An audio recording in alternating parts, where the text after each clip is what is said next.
नमस्कार। निवेश की दुनिया में एक सवाल है जो अक्सर एक शौकिया और एक पेशेवर निवेशक के बीच का फर्क तय करता है। आज हम उसी सवाल की तह तक जाएंगे। सोचिए, आपने घंटों की रिसर्च की और एक शानदार कंपनी ढूंढ निकाली। सब कुछ बढ़िया लग रहा है, लेकिन फिर असली सवाल सामने आता है। इसमें पैसा कितना लगाना है? ये फैसला लेना, यही तो असली खेल है। और देखिए, इस सवाल का जवाब अगर गलत हो गया तो यकीन मानिए ये अपनी मेहनत की कमाई को गंवाने का सबसे तेज तरीका बन सकता है। इसीलिए इसे समझना बहुत बहुत जरूरी है। तो फिर जो प्रोफेशनल इन्वेस्टर्स हैं, वो इस मुश्किल से कैसे निपटते हैं? उनका जवाब एक बहुत ही ज़रूरी डिसिप्लिन में छुपा है, जिसे कहते हैं पोजीशन साइजिंग। चलिए इसे समझते हैं। तो ये पोजीशन साइजिंग आखिर है क्या? सीधी सी बात है, इसका फोकस इस पर नहीं है कि कौन सा स्टॉक खरीदें, बल्कि इस पर है कि कितना खरीदें। इसे अपने पोर्टफोलियो का एक सेफ्टी गार्ड समझिए, जो आपको बड़े नुकसान से बचाने के लिए बनाया गया है। अब देखिए, पोजीशन साइजिंग के लिए मोटे तौर पर दो रास्ते हैं। एक रास्ता है जो बिल्कुल सीधा साधा है, और दूसरा रास्ता वो पूरी तरह से डेटा और एनालिसिस पर चलता है। और यहीं पर मामला दिलचस्प हो जाता है। एक तरफ है इक्वल वेटिंग, मतलब हर स्टॉक में बराबर पैसा लगाना। ये बहुत सिंपल है, कोई कंफ्यूजन नहीं। दूसरी तरफ है कन्विक्शन बेस्ड वेटिंग, जहां आपके सबसे अच्छे आइडिया को सबसे ज्यादा पैसा मिलता है। ये पूरी तरह डेटा पर आधारित है। तो चलिए अब उस तरीके पर फोकस करते हैं जिसे ज्यादातर अनुभवी और प्रोफेशनल निवेशक पसंद करते हैं। ये तरीका है कन्विक्शन बेस्ड साइजिंग। इसका मूल मंत्र बिल्कुल साफ है।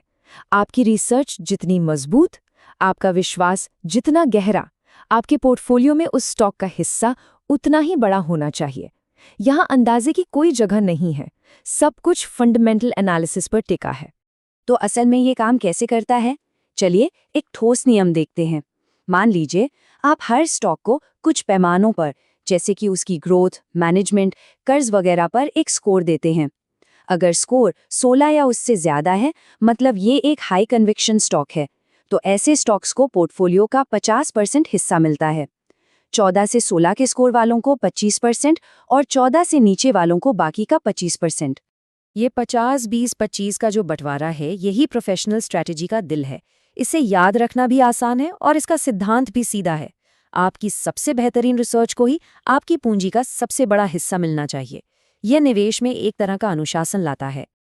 अच्छा चलिए, अब एक कदम पीछे हटते हैं और बड़ी तस्वीर देखते हैं कि ये पोजीशन साइजिंग एक पूरे पोर्टफोलियो में कैसे फिट होती है। इसके लिए एक मशहूर स्ट्रैटेजी है जिसे कोर प्लस सैटेलाइट स्ट्रैटेजी कहते हैं। इस स्ट्रैटेजी में कोर पोर्टफोलियो आपके पोर्टफोलियो की मजबूत नींव की तरह है, जिसमें बड़ी और स्थिर कंपनियां होती हैं। और जो सैटेलाइट हिस्सा है वो ग्रोथ का इंजन है, जिसमें मिड और स्मॉल कैप कंपनियां होती हैं, जहां जोखिम ज्यादा है तो रिटर्न की उम्मीद भी ज्यादा होती है। पोजीशन साइजिंग इन दोनों हिस्सों के अंदर सही बैलेंस बनाने में मदद करती है। और अब आते हैं इस पूरी बातचीत के सबसे जरूरी सबक पर, वो है अपनी पूंजी को बचाना। इस बात को हमेशा गांठ बांध कर रखना चाहिए। निवेश में जीतने का पहला नियम है अपनी पूंजी को ना खोना, और पोजीशन साइजिंग यही करने का एक दमदार और प्रैक्टिकल तरीका है।